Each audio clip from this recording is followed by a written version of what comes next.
Hello beer tubers and welcome to another beer review with me, Peter, the master of hoppage. Today checking out another Pilsner. We got more lagers, oh yeah. And this one will be very fun to try because I think this is the first classic. No, it's probably not the first because Amager Panzer has made quite a few different just tap only beers that I probably don't remember because they do that. And they have bars and everything now too, which I've yet to visit because I haven't been in Copenhagen since this whole COVID thing started. I made a point of trying to visit, but you know, work and everything just gets in the way sometimes. I'm pretty much busy throughout all of August. So that's how it goes sometimes. But I need to make it back over, visit their new bars. But they have 2 locations, I think, now. But yeah, so this is Amager new. I think they released this like a little over a month ago. And this is their Panzer Pils. Maybe a little more even. This can is from July at least. So fairly fresh, and this will be very fun to try because I think, just thinking back, they've only done, I think, no rice and curry and pink farts and unicorns, and I'm not sure if that's like the same beer, but both are India Pale lagers. I don't think they've ever done like a really classic Pilsner like this, and they got a long story, as they always do, about the story of styles and whatnot. I'm not going to go into it. You can read it yourself if you want to pick up a can, but they're always quite fun to go through. So this here is a Pilsner. They call it a premium Pilsner, brewed with Pilsner and Carapils malt, of course water, and the hops are Saaz and Hallertau Mittelfoy. And Mittelfoy is one of my favorite hops for using in Pilsners. I think it's just great. And it's fun. There's a lot of like other great hops for Pilsners. But one I always come back to it to have at least as one of the hops in Pilsner I really enjoy is Mittelfoy. So it's 4.6% alcohol, and it'll be fun to see how they're doing with this. Again, amazing artwork on their beer by Simon Hatti Daugol. He still does all their artwork, and I love, by the way, I didn't even mention that, but it's in a can.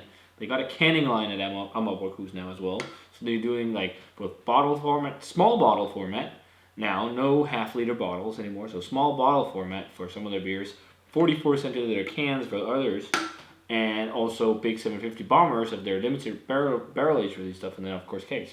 And we even have a set of the black mash beers to try, which we will get around to eventually. There's so much beer to try in the cellar at the moment, which is a good thing. But let's check out this one, see how it is. It looks nice. Lightly golden yellow color and lightly hazy. There is a little bit of chunks floating around in there, nothing crazy, but as they say on the can that they don't filter anything. I think they have a centrifuge, but they don't look like finings and whatever, it's unpasteurized. And you expect this sometimes from craft Pilsners, just a little bit of haze. I'm totally okay with that. And a nice white head. Let's see how Amager pulled off a Pilsner. They don't say, again, if it's German or whatnot. A premium Pilsner, let's call it that. So Sussex Ale is a Kölsch I just had, and that was very expressive on the aroma. This is a bit more timid. It is not as intense, at least on the hop character.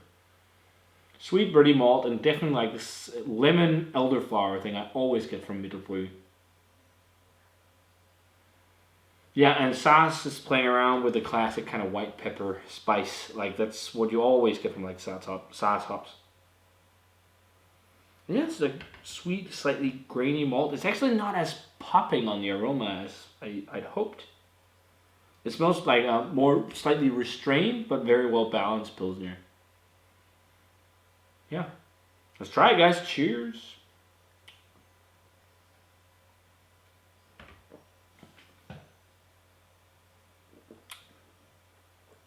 Ooh, definitely more hop character on the flavor. The thing is also, it's really hard to smell with this glass. This is a Gamma glass, and I think it's like the Bitburger Pilsner glass. I just love using it for beers like this.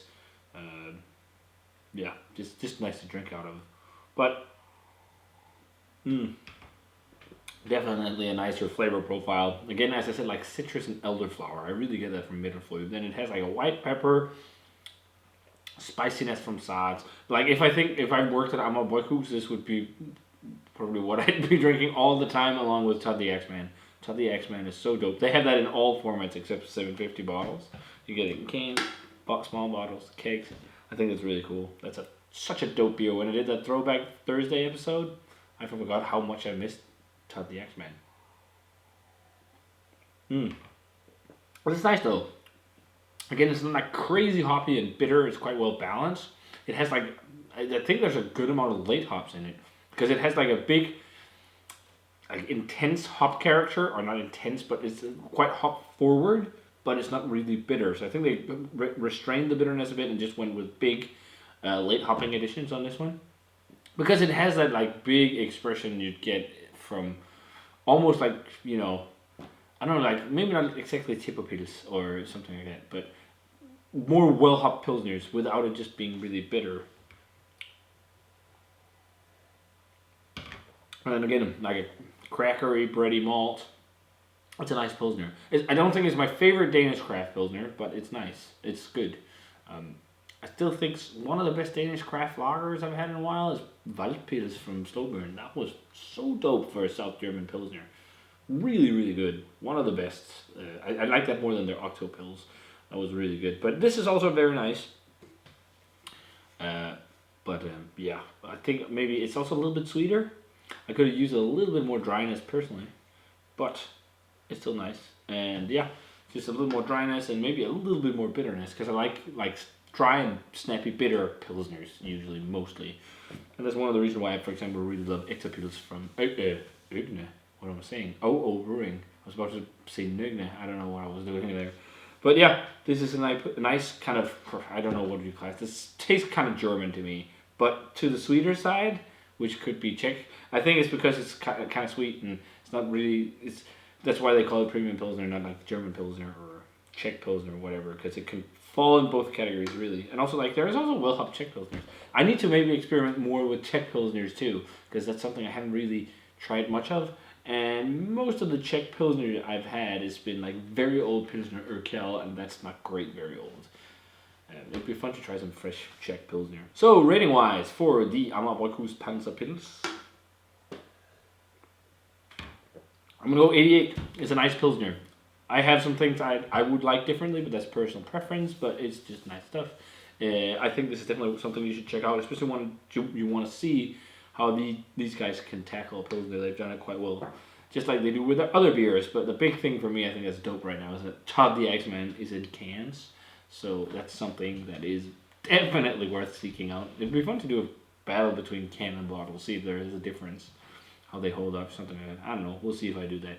But if you guys had a chance to try the Panzer Pils from Amager, let me know what you thought of it. As always, comment, subscribe, check out the Facebook fan page and Twitter and Instagram. Give this video a thumbs up if you enjoyed it. Remember to ring the bell for notifications about future reviews. And I'm going to say cheers and see you guys in another beer review.